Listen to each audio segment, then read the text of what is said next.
आज के इस आध्यात्मिक सत्र में आप सभी का बहुत-बहुत स्वागत है। सोचिए एक बहुत बड़ी और बहुत पुरानी सी इमारत है। अचानक उस इमारत में भयंकर आग लग जाती है। चारों तरफ धुआं भरने लगता है और हर कोई दहशत में हाँ बिल्कुल, एक बहुत ही डरावनी और अफरा-तफरी वाली स्थिति। है ना? किसी को समझ नहीं आ रहा कि किधर जाएं और उस पूरी भगदड़ में सिर्फ आपको बाहर निकलने का एक सुरक्षित और बिल्कुल गुप्त रास्ता पता है। ऐसे में अगर कोई चुपचाप बिना किसी को बताए अकेले ही उस रास्ते से बाहर निकल जाए तो क्या वो एक बहुत बड़ा स्वार्थ नहीं होगा? बिल्कुल होगा। ये तो एक तरह का नैतिक पतन ही माना जाएगा। सही बात है। आज की हमारी इस गहन चर्चा का विषय कुछ ऐसा ही है। हमारे पास 31 दिसंबर 2009 का एक बेहद गहरा अव्यक्त संदेश है। ये सामग्री सिर्फ नए साल की कुछ अच्छी और मीठी बातों के बारे में नहीं है। परिप्रेक्ष्य में देखें तो वो धुआं और कुछ नहीं बल्कि हर तरफ बढ़ता हुआ दुख, भय, चिंता और डिप्रेशन है। बिल्कुल, लोग मानसिक रूप से घुटन महसूस कर रहे हैं। और जब नया साल आता है तो इंसान स्वाभाविक रूप से एक नई शुरुआत चाहता है। लोग संकल्प लेते हैं, आदतें बदलने की कोशिश करते हैं, लेकिन होता क्या है, कुछ ही दिनों में वापस उसी पुरानी दिनचर्या और तनाव में लौट आते हैं। हाँ, क्योंकि वो बदलाव बहुत सतही होता है। एकदम सही। ये संदेश उस सतही बदलाव की बात नहीं करता। ये चेतना के स्तर पर एक शिफ्ट की मांग करता है। जब दुनिया तेजी से मानसिक पतन की ओर जा रही है तो केवल खुद को शांत रखना काफी नहीं है।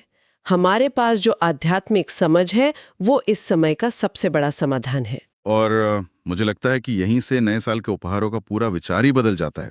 आमतौर पर हम एक दूसरे को भौतिक चीजें देते हैं, जैसे गैजेट्स या कपड़े, लेकिन इस संदेश में गोल्डन वर्ल्ड यानी स्वर्णिम दुनिया की गिफ्ट देने की बात कही गई है। हाँ, और इस सामग्री में स्पष्ट रूप से 3 प्रकार की बधाइयों का जिक्र है। एक नए जीवन की बधाई, दूसरी नए युग की और तीसरी परमात्मा और आध्यात्मिक परिवार से मिलन की। लेकिन यहाँ एक सवाल आता है, एक ऐसी दुनिया जो भी भौतिक रूप से सामने है ही नहीं, उसका उपहार किसी को कैसे दिया जा सकता है? मतलब ये कोई ऐसी चीज तो है नहीं जिसे बॉक्स में पैक करके रिबन बांध दिया जाए और किसी के हाथ में रख दिया जाए। देखिए, भौतिक उपहारों की तो एक एक्सपायरी डेट होती है। उनकी चमक थोड़े समय बाद फीकी पड़ जाती है। लेकिन यहाँ जिस गोल्डन वर्ल्ड की बात हो रही है वो एक अविनाशी वर्षा है। अविनाशी वर्षा मतलब जो कभी खत्म ना हो। हाँ, ये एक ऐसा उत्तराधिकार है जो इंसान की चेतना को हमेशा के लिए बदल देता है। इस उपहार को देने का तरीका ये नहीं है कि हम लोगों को सिर्फ कुछ सिद्धांत सुनाएं। इस उपहार को गुणों, शक्तियों और स्वमान के खजानों के रूप में बांटने पर जोर दिया गया है। तो मतलब अगर कोई इंसान निराशा में है और हम उसे शांत कर पाएं। बिल्कुल। जब कोई इंसान निराशा में डूबा हो और उसे ये एहसास दिलाया जाए कि उसका मूल स्वरूप शांत है और एक ऐसी स्वर्णिम दुनिया आने वाली है जहां कोई दुख नहीं होगा, तो ये उसके लिए एक जीवन दान जैसा होता है।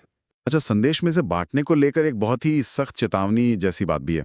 कहा गया कि कोई भी कोना रह ना जाए, हर आत्मा तक ये संदेश पहुंचना चाहिए ताकि बाद में कोई ये शिकायत ना करे या उल्हाना ना दे कि उन्हें इस दुनिया के बारे में किसी ने बताया ही नहीं। हाँ, ये वही इमारत वाली बात हो गई कि अगर आपको सुरक्षित रास्ता पता था तो आपने बताया क्यों नहीं। बिल्कुल वही बात है, लेकिन क्या हर एक व्यक्ति तक पहुंचना वास्तव में संभव है?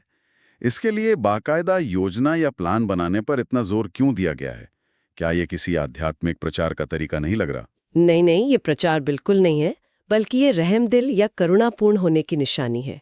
ज्ञान का सही मूल्य तभी है जब वो दूसरों के दुख दूर करने के काम आए। हाँ, वो सिर्फ अपने दिमाग में रखने के लिए नहीं है। सही कहा। योजना बनाने पर जोर इसलिए है क्योंकि जब हमारे भीतर कल्याणकारी भावना गहराई से बस जाती है तो हम स्वाभाविक रूप से ये सोचने लगते हैं कि मेरा ये सुख मेरे सहकर्मी या मेरे पड़ोसी तक कैसे पहुंचे।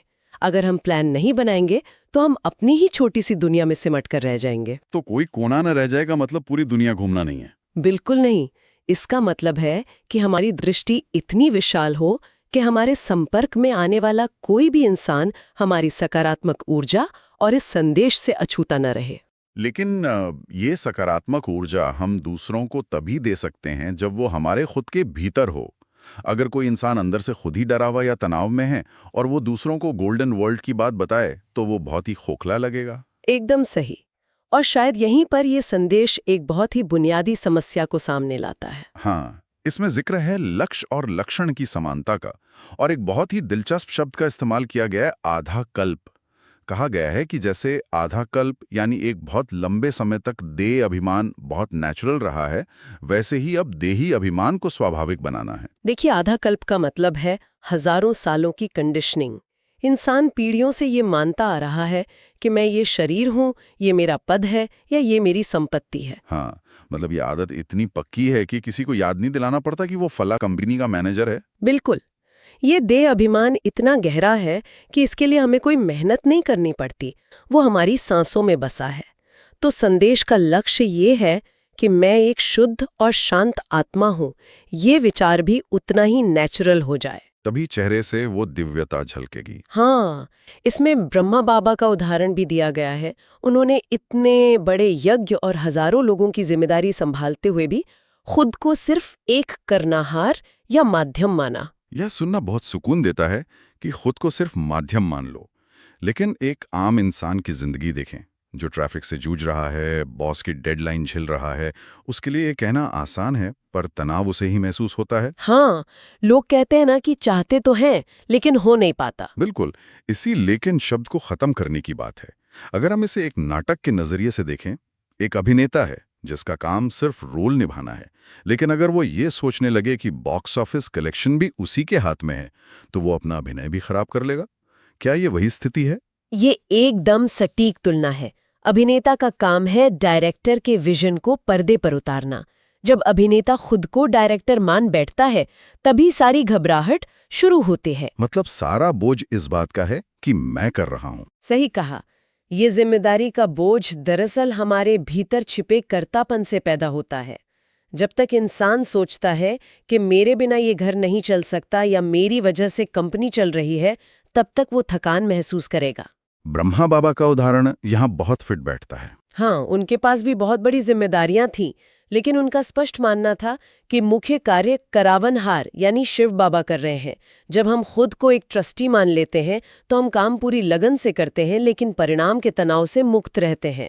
तो अगर खुद को सिर्फ एक माध्यम मान लेना इतना ही असरदार है, तो सवाल उठता है कि हम ये कर क्यों नहीं पाते। संदेश इस रुकावट को माया और व्यर्थ संकल्पों से जोड़ता है।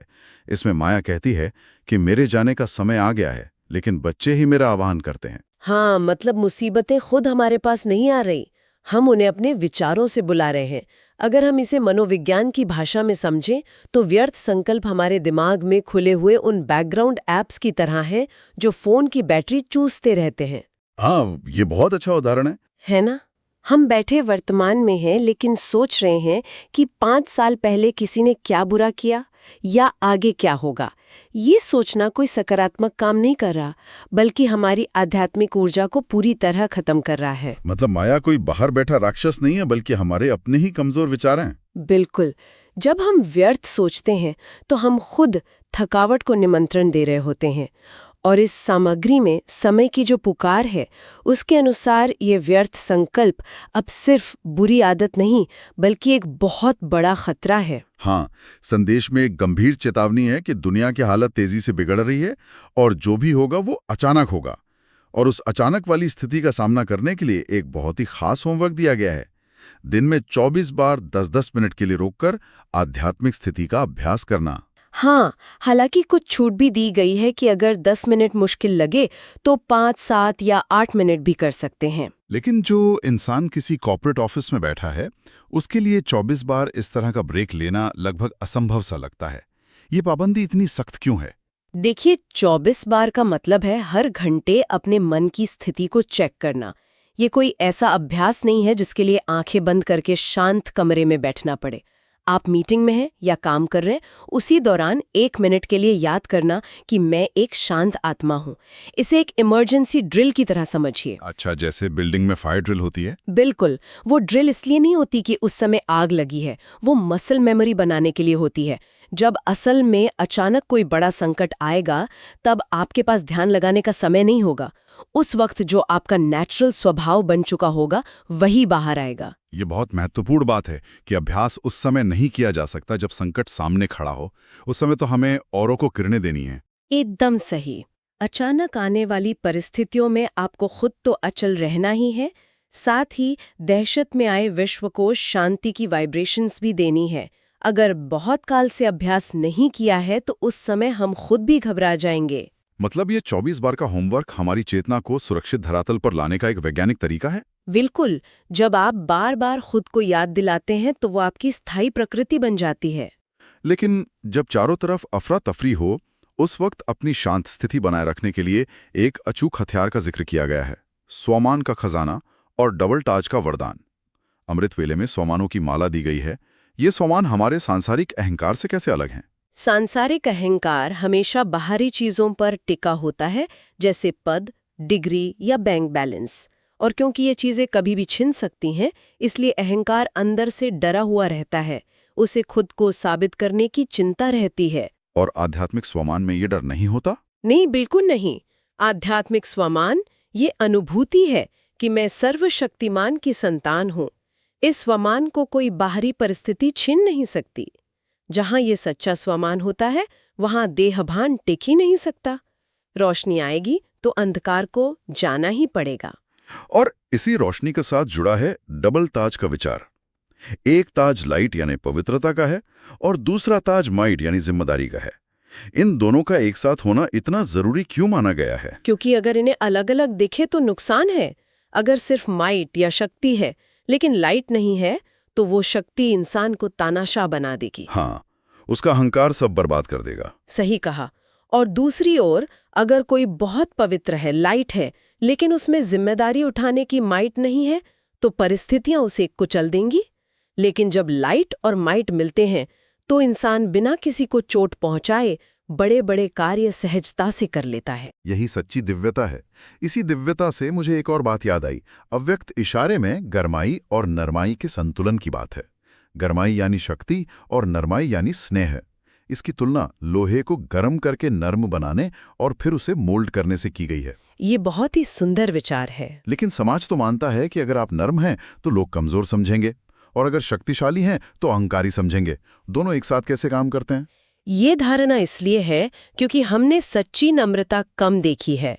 लोग अक्सर डर या मजबूरी में झुकते हैं, लेकिन सच्ची नरमाई बिना शक्ति के संभव ही नहीं है। मतलब मालिकपन की जो गरमाई है वो जरूरी है। हाँ, और वो बाहर के लोगों पर हुक्म चलाने के लिए नहीं है। वो अपने खुद के मन और भावनाओं पर नियंत्रण रखने की शक्ति है। जब मुझे पता है कि मैं अपनी स्थिति का मालिक हूं, तो मुझे किसी से लड़ने की जरूरत महसूस नहीं होती। यानी वो शक्ति ही इंसान को झुकने की आजादी देती है। बिल्कुल। ऐसा व्यक्ति लोहे की तरह मजबूत होता है, लेकिन टकराव को टालने के लिए आसानी से मोल्ड हो जाता है। उसका झुकना कमजोरी नहीं, विशालता होती है। वो पानी की तरह हर परिस्थिति में खुद को ढाल लेता है, और यही संतुलन उसे सफलता दिलाता है। कितनी गहरी बात है। अंदर से मालिक बने रहना और बाहर से दुनिया के साथ पानी की तरह बहना। आज की इस पूरी चर्चा ने नए साल के संकल्पों को देखने का नजरिया ही बदल दिया।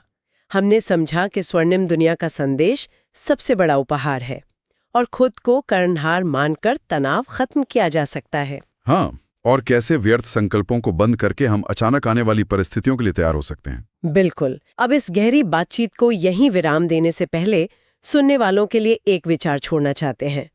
सोचिए, अगर आप आज से ही अपने दिमाग में आने वाले हर विचार को सिर्फ 2 श्रेणियों में बांटना शुरू कर दें। पहला, क्या ये विचार माया को निमंत्रण दे रहा है? या दूसरा, क्या ये विचार हमारी गोल्डन वर्ल्ड के वर्षे में एक निवेश है? एकदम सही।